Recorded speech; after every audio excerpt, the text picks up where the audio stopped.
Meus irmãos, nós temos conversado já há alguns meses sobre a vida de Davi, um homem que nunca desistiu de Deus e Deus nunca desistiu dele. Hoje nós alcançamos uma história que envolve Davi e adianto, essa história não é muito bonita. Essa história participa-nos de que, muito provavelmente, Davi não foi um bom marido. No entanto, quero destacar, e quero já dizer isso, antes de iniciarmos a conversarmos sobre o tema, que a Bíblia nunca teve dificuldade no registro de algum erro, de algum vício por parte de seus personagens, o que, na opinião de muitos estudiosos e na minha modesta opinião, concorre para a afirmação desse caráter tão santo das Escrituras. Ela não omite o erro dos seus personagens. Todavia, toda vez que a gente lida com os erros desses personagens bíblicos, precisamos ter em mente de que esses erros foram registrados não para serem reproduzidos por nós. Davi errou, eu também posso errar. Não. Esses erros também foram registrados, não para nos amenizar a consciência, para aliviar a nossa consciência, porque às vezes é agradável, sendo muito honesto, a gente observar que outras pessoas erraram. Isso, de certa forma, alivia a nossa consciência. Bem, o texto bíblico também não tem essa finalidade. Então, diante disso, eu convido vocês para abrirem as suas Bíblias no texto de 1 Crônicas. 1 Crônicas, capítulo 15, leremos o verso 29.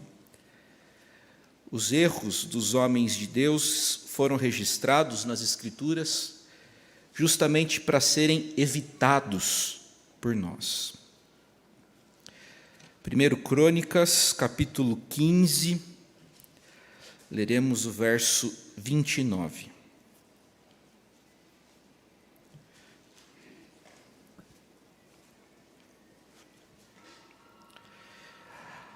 Ao entrar a arca da aliança do Senhor na cidade de Davi, Mical, filha de Saul, estava olhando pela janela e vendo ao rei Davi dançando e folgando, o desprezou no seu coração. Mical é o nome da filha caçula de Saul, o primeiro e controvertido rei de Israel. Além de ser a filha mais nova de Saul, Mical também foi esposa de Davi, o homem segundo o coração de Deus. Para compreendermos mais e melhor a história do relacionamento entre Davi e Mical, eu quero convidá-los para lermos outros dois textos das Sagradas Escrituras. E os textos são 1 Samuel capítulo 18, verso 20, e depois 1 Samuel capítulo 19, verso 12.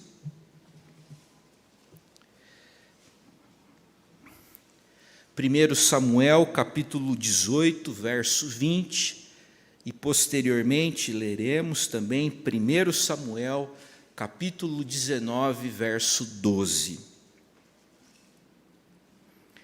1 Samuel 18, 20 diz: Mas Mical, a outra filha de Saul, amava a Davi. Contaram-no a Saul e isso lhe agradou. Agora 1 Samuel 19, 12. Então Mical desceu Davi por uma janela, e ele se foi, fugiu e escapou. Curiosamente, os livros de Samuel e Crônicas, quando falam a respeito de Mical, mencionam janelas. E eu gostaria de explorar esse fato, conversando com vocês nessa noite, a respeito do tema As Duas Janelas de Mical. Eu quero tratar com vocês a respeito do que devemos aprender com essa história que não é tão bonita, mas que infelizmente é bastante real. Prezados irmãos e irmãs, antes de qualquer coisa, quero chamar a atenção de vocês para o fato de que essa história aconteceu numa cultura completamente diferente da nossa. No entanto, apesar da distância cultural, geográfica, temporal, muitos dos dramas e das dificuldades do passado são vividos e experimentados por nós na contemporaneidade. O reinado de Saul em Israel não ia nada bem. Concomitantemente, o jovem Davi ia ganhando cada vez mais reputação e prestígio entre os seus compatriotas. Com a intenção de se proteger de Davi, Saul teve a ideia inicial de oferecer a sua filha mais velha, chamada Merabe, em casamento.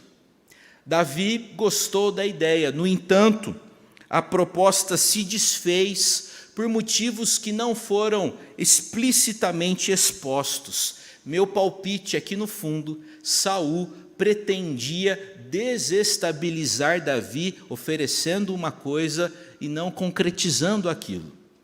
Eu imagino que Saul queria desestabilizar Davi, que estava em plena ascensão. No entanto, o desequilibrado da história sempre foi Saul e não Davi. A Escritura afirma que Saul entregou sua filha Merabe para outro homem chamado Adriel. No meio dessa bagunça toda, Saul tem acesso a uma informação que o agradou.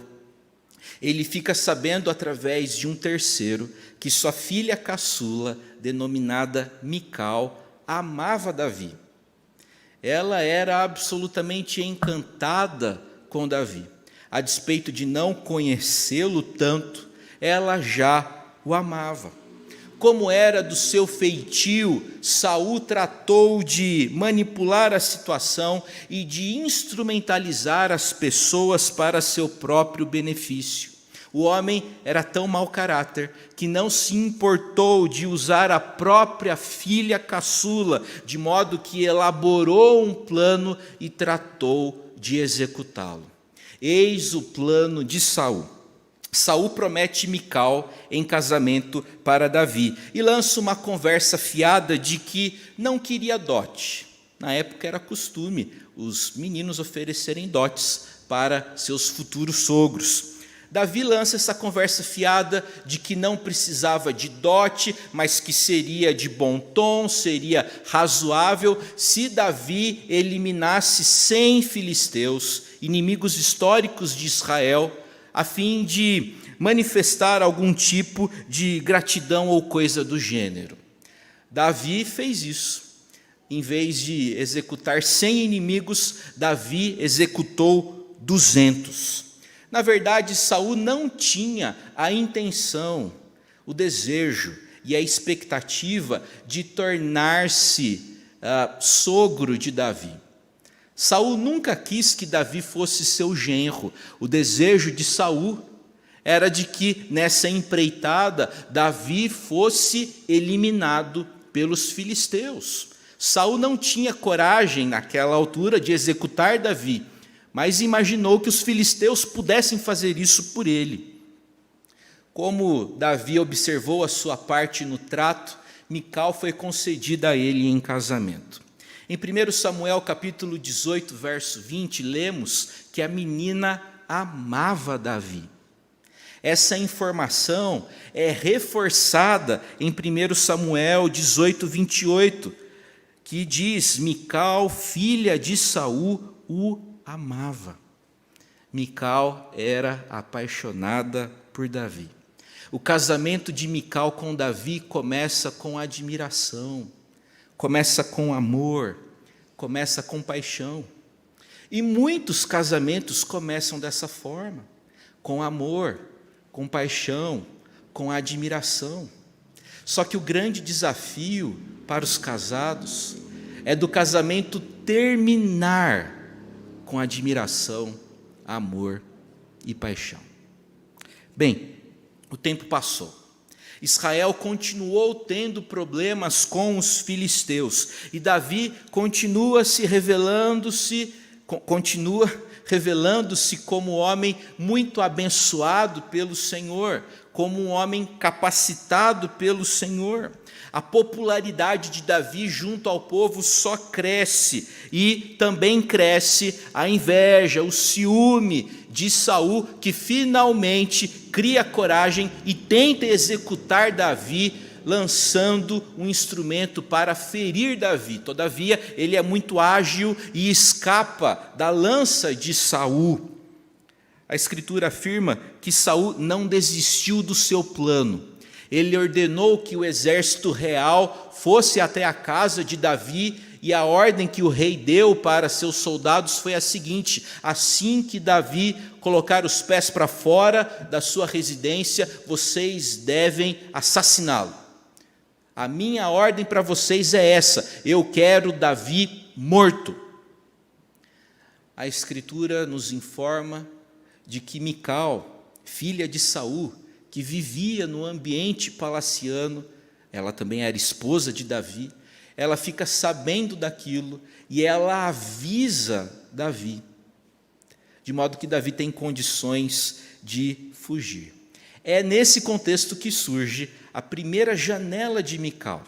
É o texto que nós lemos, 1 Samuel 19:12. Então Mical desceu Davi por uma janela, e ele se foi, fugiu e escapou. Como Mical ama seu marido, ela deseja protegê-lo. Ela quer ver seu marido seguro. A primeira janela de Mical revela o seu amor por Davi. Mical quer o seu marido protegido e seguro. A história prossegue com Mical mentindo para o seu pai Saul, a fim de acobertar a fuga de seu marido. A moça apaixonada e bem-intencionada fica em casa, e Davi foge para o exílio, onde permanecerá pelo menos 10 anos no deserto, fugindo de Saul. Mical fez o que fez, ajudou na fuga de Davi, pois amava o seu marido. Enquanto está fora, naquela década que Davi passa no deserto, Davi se relaciona com outras mulheres. Note que fiz referência ao plural. Davi se relacionou com outras mulheres, Abigail, Ainoã. Enquanto isso, Saul, mais uma vez, trata de manipular os contextos e usa mais uma vez a própria filha Mical para atingir Davi. O que fez Saul? Pegou Mical e a deu em casamento para outro homem chamado Paute, que era da região de Galim. O tempo passa. Saul morre. Davi é aclamado rei em Judá, no sul. Mical continua casada com outro homem chamado Paute. A casa de Saul tenta se manter no poder por meio da liderança de Isbosete, filho sobrevivente de Saul, que contava com o apoio de Abner, o capitão do exército de Saul.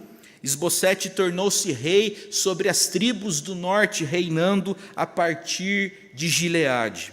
E durou muito tempo a guerra e a indisposição entre a casa de Davi e a casa de Saul. Com o tempo e com o enfraquecimento de suas forças, Abner resolve fazer aliança com Davi, a fim de encerrar as guerras e os conflitos. No entanto, para fazer aliança com o norte, Davi exige a restituição de quem? De Mical como sua esposa. Mical estava feliz com Paute. Mical aprendeu a amar Paute, Paute a amava. E agora Davi exige que Mical fosse restituída ao seu harém, porque ele já tinha outras mulheres. Meus irmãos, na verdade, esse pedido foi uma providência política para fortalecer a reivindicação de Davi ao trono de Israel.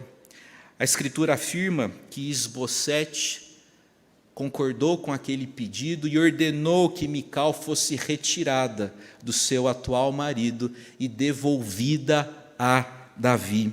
A Escritura afirma que Paute amava Mical. Em 2 Samuel 3,16, lemos que Paute acompanhou Mical enquanto ela era retirada dele para ser devolvida para Davi, caminhando e chorando após ela. Tente imaginar a cena.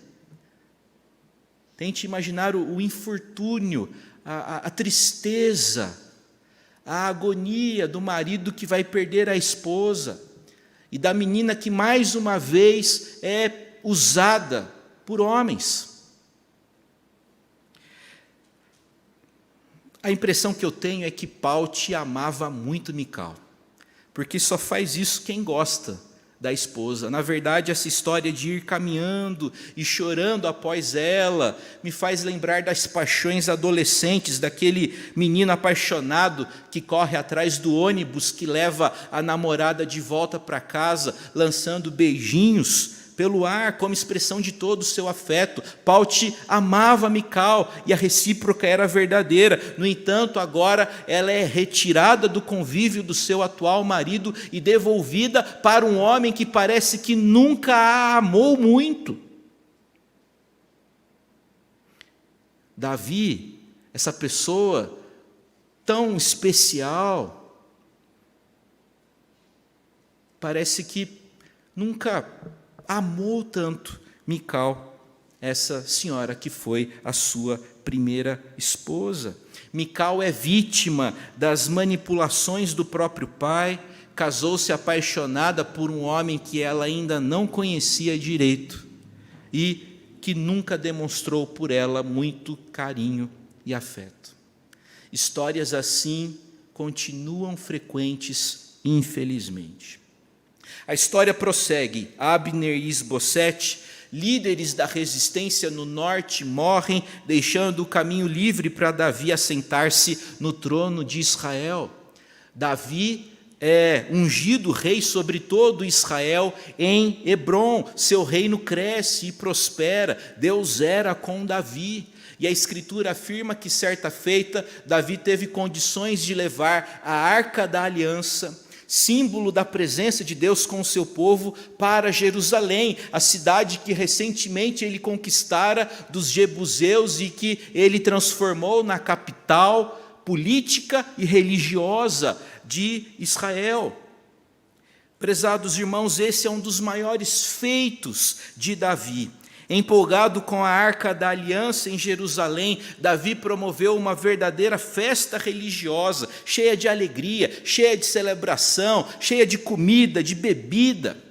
A coisa foi tão boa, tão prazerosa, que Davi despediu o povo para que cada um reproduzisse em sua casa a alegria da festa. Davi tinha a vontade, a expectativa de que as famílias de Israel fossem abençoadas, e quando ele retorna para casa, a primeira coisa que ele escuta da sua esposa Mical é aquilo que encontramos em 2 Samuel, capítulo 6, verso 20. Que bela figura fez o rei de Israel, descobrindo-se hoje aos olhos dos servos, aos olhos das servas de seus servos, como sem pejo se descobre um vadio qualquer. E é nesse cenário que encontramos a segunda janela da história de Mical. É o texto que nós já lemos, 1 Crônicas 15, 29. Mical olha para Davi dançando e celebrando ao Senhor próximo da Arca da Aliança. Ela olha para Davi pela janela. E agora, aquela menina que amava Davi, olha para ele e sente desprezo, sente asco, sente repúdio. Aquele homem tão idealizado e tão desejado 20 anos atrás, 30 anos atrás, agora Mical olha para ele e sente repúdio, ela o despreza. Mical, mulher de Davi, o viu dançando e pulando à frente da arca, se divertindo e celebrando com pessoas que haviam sido salvas, lideradas, comandadas e abençoadas por Deus. Mical tratou Davi com desprezo pelo seu comportamento. Ao seu ver, no seu ponto de vista, Davi precisava de mais decoro, de mais pompa, de mais elegância, de mais circunstância. Mical seguramente se sentiria bem caminhando ao lado da arca da aliança, juntamente com Uzá, com austeridade, de forma apropriada, cuidadosa e morta. Por isso, Mical desdenhou Davi dançando à frente da arca, ousado, livre, despreocupado, louvando e vivo do ponto de vista espiritual. Prezados irmãos, entre a primeira janela de Mical e a segunda janela de Mical, muita coisa aconteceu. E eu quero agora destacar 3 lições que seguramente serão muito importantes para todos nós, especialmente para aqueles que vivem dentro do contexto do matrimônio. A primeira lição que eu destaco é a seguinte: a vida pregressa, a vida anterior de cada um dos cônjuges influencia o casamento. Tem muita gente culpando o cônjuge por conta de problemas que são anteriores ao relacionamento e que ainda não foram tratados. Não é infrequente, não é incomum a esposa que quer do marido aquilo que deveria ter recebido do pai. Não é incomum a gente querer que o outro supra aquilo que não é da competência dele. Ou seja, a vida anterior de cada um dos cônjuges influencia o presente. E esse princípio é importante de ser assimilado por todos nós, em todos os nossos relacionamentos. É importante conhecermos a história daqueles com quem a gente convive, porque conhecendo a história dessas pessoas, nós temos condições de conviver de forma mais harmoniosa com elas. Porque a história de cada um faz cada um ser aquilo que é. Segundo princípio que aprendemos: ninguém erra sozinho no casamento. Ninguém erra sozinho. Davi errou? Sim. Mical errou? Sim. Ninguém erra sozinho. O texto não deixa claro o motivo por trás da crítica e da indisposição de Mical em relação a Davi. Talvez ela ressinta o fato de Davi ter suplantado o pai como rei de Israel. É provável também que ela sinta a amargura pela maneira como foi tratada por Davi. Davi tomou para si outras esposas, mas insistiu que Mical fosse tirada do convívio matrimonial com Paute e acrescentada ao seu próprio harém. Meus irmãos, ao que parece, Davi não foi um marido tão bom. Todavia, embora seja tentador simpatizar e se solidarizar com Mical, seu ataque naquela ocasião é simplesmente injustificado. Parece que o espírito de Saul continua vivo na filha caçula. Saul acusou Davi erroneamente e Mical faz a mesma coisa. E aí o autor de Samuel, quando registra essa passagem, esse episódio, melhor dizendo, diz que Mical foi castigada por conta daquilo e impedida de ter filhos, ou seja, a linhagem de Saul não participará da dinastia real davídica em Israel. Prezados irmãos e irmãs, ninguém erra sozinho no casamento. A gente precisa ajustar as nossas expectativas. John Charles Riley, um bispo anglicano episcopal do século XIX, costumava dizer o seguinte: o casamento é a união de 2 pecadores e não de 2 anjos. Às vezes nós temos expectativas irreais em relação ao outro, que é tão falível quanto você. Terceira lição que a gente aprende: sentimentos podem mudar. Quando mocinha, Mical amava Davi, mais velha, ela o desprezava. Sentimentos mudam. O que pode garantir, portanto, a longevidade de um matrimônio? Somente o amor? Não. Porque o amor, enquanto sentimento, está sujeito a uma série de circunstâncias e vicissitudes. O casamento precisa de compromisso. O reverendo Adão Carlos do Nascimento foi meu diretor, na época que estudei no Seminário Presbiteriano do Sul. Ele afirmou em um de seus livros que a importância do compromisso no casamento pode ser comparada às balsas que são usadas para transportar pessoas e carros. Algumas estradas são interceptadas por rios, e onde não há ponte, geralmente existem balsas para fazer a travessia.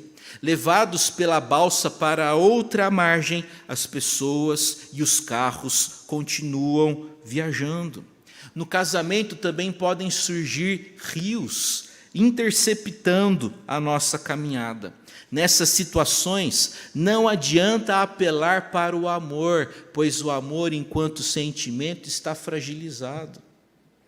Nesses momentos difíceis, devemos nos lembrar do compromisso firmado diante de Deus.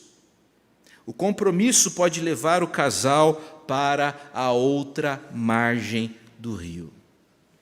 Meus irmãos, no começo de toda a relação, os conflitos parecem pequenos, não é mesmo? E geralmente eles são resolvidos com aquele reservatório de boa vontade que os recém-casados possuem. Todavia, com o passar do tempo, os conflitos tornam-se mais intensos e, às vezes, palavras que nunca imaginamos falar ou ouvir são emitidas. Meus irmãos, precisamos ter a compreensão de que relacionamento é sinônimo de problema. Tá? Quando dois seres falíveis se juntam, surgirão problemas. A grande questão é a seguinte: como você vai lidar com o problema? Problemas precisam ser resolvidos de forma apropriada. E qual é a forma apropriada? Qual é o terreno seguro para resolvermos nossos conflitos? É o terreno da palavra do Senhor. Quando os conflitos não são tratados biblicamente, o relacionamento entra em uma espécie de espiral descendente. Sabe quando a gente está soltando pipa e o vento acaba? A pipa, vai caindo até chegar ao chão. Se você não trata os conflitos de forma bíblica, o relacionamento vai entrar nessa espiral descendente. Infelizmente, muitas vezes a reação aos conflitos ocorre de forma não bíblica e de forma destrutiva. O terreno seguro para lidar com os conflitos tem a ver com a abordagem bíblica que chama a nossa atenção para o quê? Para cuidarmos do nosso próprio coração. Você não tem condições de mudar o outro. Você não tem condições de alterar o coração do outro, mas você tem condições, sim, com a ajuda e com o auxílio do Senhor, de ter o seu próprio coração alterado. O marido crente deve constantemente fazer a seguinte oração: Pai Celestial, capacita-me, ajuda-me a amar a minha esposa como Cristo amou a igreja. Senhor, parece que o meu amor não está tão intenso. Intensifique o meu amor pela minha esposa. Me ajude. As mulheres crentes devem periodicamente fazerem a mesma prece: Senhor, me capacite a amar o meu marido cada vez mais.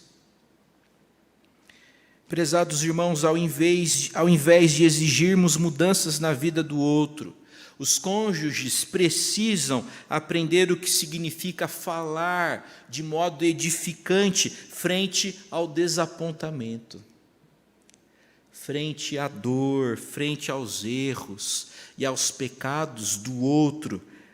E essas são experiências corriqueiras nesse mundo caído que nós vivemos. A história de Davi com Mical, eu alertei vocês, não é muito bonita, mas ela é real. E ela nos alerta a fim de levarmos a sério os nossos relacionamentos.